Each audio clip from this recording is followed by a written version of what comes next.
Milken Educator Award goes to Candace Ewing! It's still always a, oh wait, that's me. You know, when someone, pulls it up on YouTube, or I pass the picture of myself out in our hallway, I'm like, oh yeah, that's me, that happened to me. So it's still definitely overwhelming and very humbling thing, with the Milken, for sure. When you get stuck on the board, don't give up, okay? And then if you don't have a teacher here to help you, what do you do? If the vision behind the award is to empower educators when they are early on in the career to keep going, it definitely did that. Because it was quite an honor, and the kinds of people that reached out to me, past teachers, my kindergarten teacher sent me a letter, which was very special, all the way to even a secretary that I worked with at IU sent me a letter.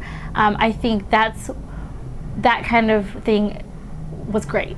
I think another reason why I was chosen is just because I think I've always put my best foot forward for everything, and that's kind of been my way to do things in an excellent way. So hearing them describe, the kind of educator they were looking for, I was sitting there thinking, oh cool, I wonder who that is at my school, like I could kind of do that, but not even a clue that it was me. IU has a world-class education program, and it came back full circle because a lot of the things from the reading and writing curriculum standpoint didn't quite manifest my first year, but oh boy, now am I appreciating the work that we did with Lucy Calkins and whole language and writers workshop, and really immersing kids in those opportunities at IU.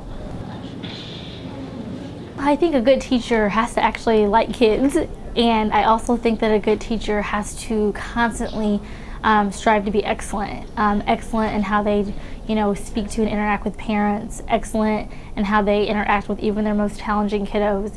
They need to be an excellent colleague, and I know I keep using the word excellent, but by that I mean they need to be gracious and humble, and I try to always keep in the back of my mind, if it were my niece or one of my younger brothers, how would I want that to go for them? How would I want that to sound for them? And so I think that makes a great teacher, when they are really, really invested about the business of kids.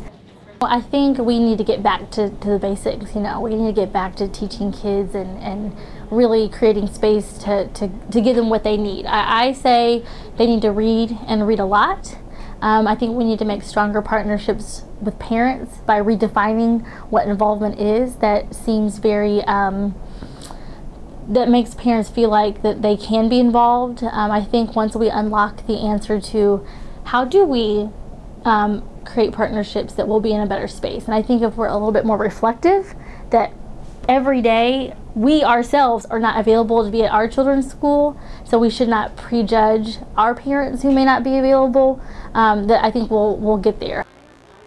For pre-service teachers, I think that what I tell them is find out the 2 or 3 things that you truly wholeheartedly believe in, and be able to weave that into whatever is the newest thing. I think if you can hold true to some of those things that I've developed in almost 10 years, all kids can learn, parents send the best that they have to school, they deserve for us to serve them however they come.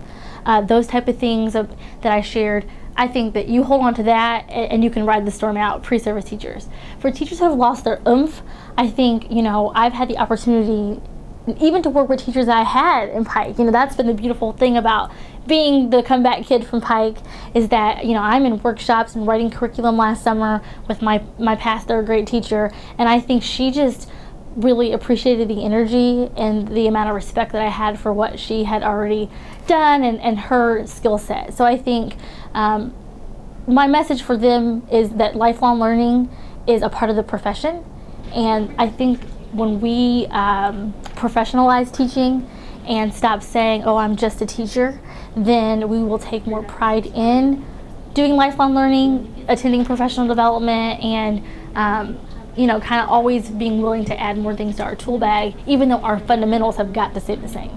They can't change.